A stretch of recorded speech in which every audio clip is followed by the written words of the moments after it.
Now that you've had a few minutes to look at the next generation content part and look for some of the key text features, we want to point out some of the things that we thought were really important. You'll notice at the bottom of the page,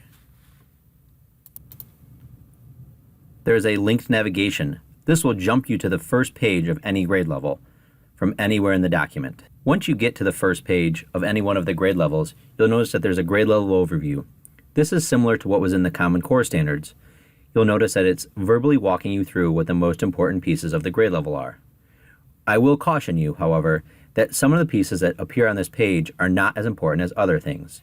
You'll notice that geometry and measurement and data look like they're as important as number and operations in base 10 in second grade. This is clearly not the case, as we want students to be able to work in the base 10 number system much more than we would worry about their knowledge in geometry.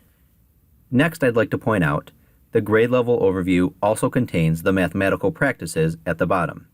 These are the 8 short sentences, not the full mathematical practices. If you'd like to read the mathematical practices in detail, you can always jump to them using the MP link at the bottom. As a reminder, these 8 mathematical practices are just as important as the content that you'll see in the next few pages. As you jump to the content and go to the next page, or any page in the content standards, you'll notice that the standards are written on the left-hand side. This is very similar to the language that was used in the Common Core standards, in some cases identical. However, what is new is the coherence over on the right-hand side.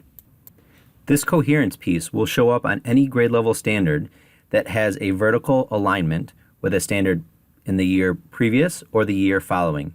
You'll notice that this standard shows up as New York Grade 1, Operations and Algebraic Thinking, Standard 1, in both first grade, second grade, and then as Standard 8 in Grade 3. This allows you as a classroom teacher to look at it a little bit further, either going backwards or forward. Another new feature to the Next Gen standards are great examples in the shaded area to the right.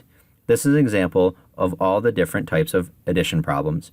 These existed in the Common Core standards before, however now they are explicitly called out directly next to the standard they apply to. You'll also know that there are hints associated with this one showing you which ones students have learned before and which ones they are expected to master now. As I go to the next page, I want to call out something else that is important.